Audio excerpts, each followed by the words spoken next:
It was invented some 90 years ago, but now a growing number of experts in the United States feel that it may form the basis of a new generation of Soviet weapons. They are known as radio frequency, or RF weapons, because they operate in the radio frequency spectrum.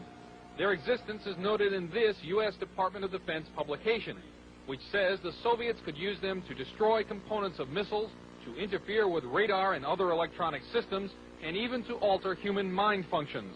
The concept of RF weaponry was predicted at the turn of the century by Nikola Tesla, an American who had emigrated from Yugoslavia.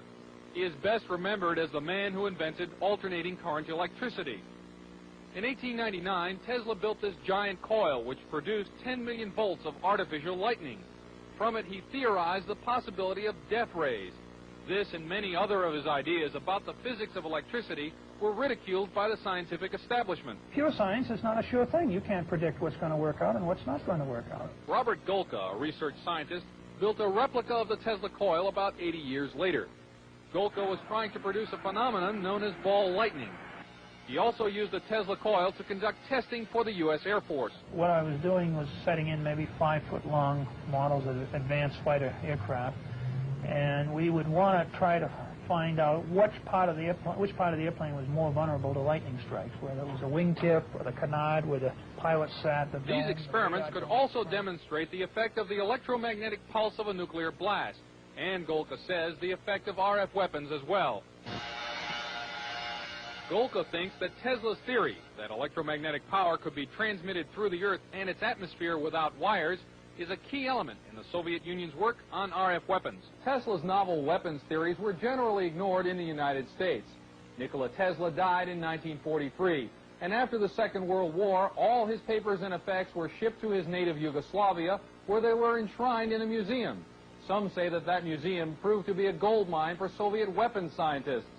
We haven't even formally, so far as I know, to ourselves admitted that these weapons exist in the hands of the Soviet Union. Weapons analyst Tom Bearden, a retired U.S. Army lieutenant colonel, is among a small group of scientists and engineers who believe that the Soviets have perfected Tesla's ideas and are developing radio frequency weapons on a scale unimagined in this country. There have been a series of tests of these kinds of weapons, apparently, for a number of years. For example, airliners from Iran, before the fall of the Shah, saw deep within the Soviet Union very large, glowing spherical balls of light, which started out small and then expanded to very large size, which are apparently these kinds of weapons for use in an anti-ballistic missile defense role. Bearden believes that these satellite photographs are of mysterious non-nuclear explosions near an uninhabited island in the East Siberian Sea, and that they are discharges from an RF weapon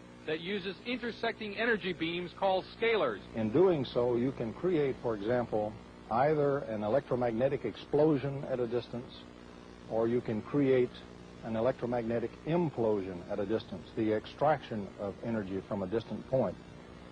This would look like a cold explosion, so to speak.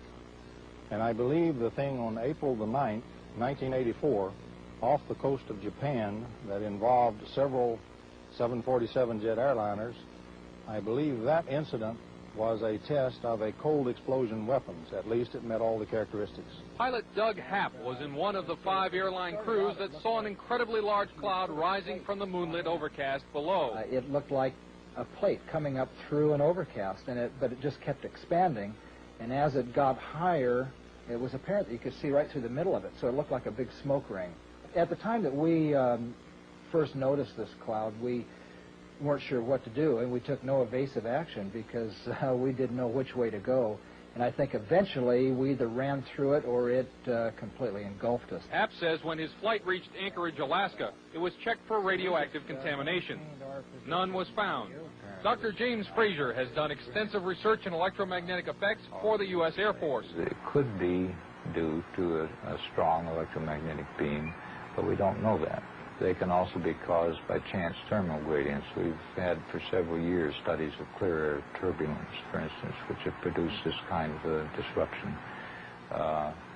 The people who cited those are experienced pilots and should have been familiar with that kind of event, and this apparently was something outside their experience.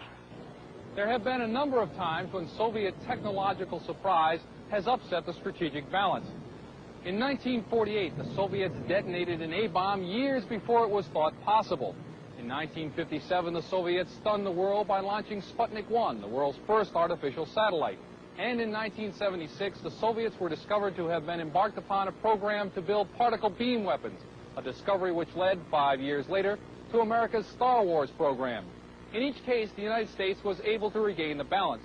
But this time, with radio frequency weapons, some scientists feel that the Soviet lead may be permanent. In my next report, how radio frequency devices can be used as weapons against the human mind.